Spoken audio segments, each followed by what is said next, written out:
मंडी Bahauddin.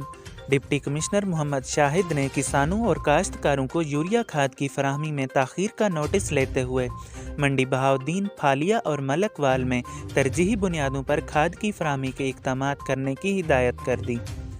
Deputy commissioner Mohammad Shahid की हिदायत पर असिस्टेंट कमिश्नर काशिफ जलील की सरबराही में महकमा ज़राअत की ज़ेर निगरानी किसानों और काश्तकारों को यूरिया खाद की फराहमी का सिलसिला शुरू हो गया।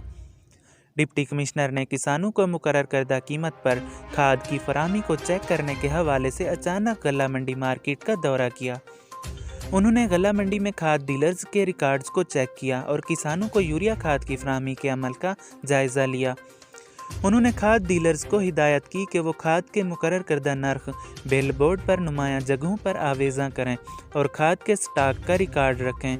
इस मौके पर असिस्टेंट कमिश्नर मंडी बहाउद्दीन काशिफ जलील, डिप्टी डायरेक्टर ज़राअत शेख मोहम्मद इकबाल और दीगर मुतल्लिका अफसरान और किसानों की कसीर तादाद भी मौजूद थी।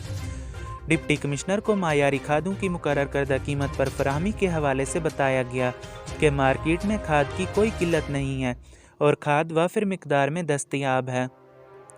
डिप्टी कमिश्नर को बताया गया कि मार्केट में 50 किलोग्राम यूरिया बैग 1768 रुपये, DAP 8250 रुपये, नाइट्रोफास 5750 रुपये, SSP 2250 रुपये में दस्तयाब है और खाद डीलर्स को पाबंद कर दिया है कि वो किसानों को किसान कार्ड के ज़रिए सरकारी कीमत पर खाद की फराहमी को यकीनी बनाएंगे।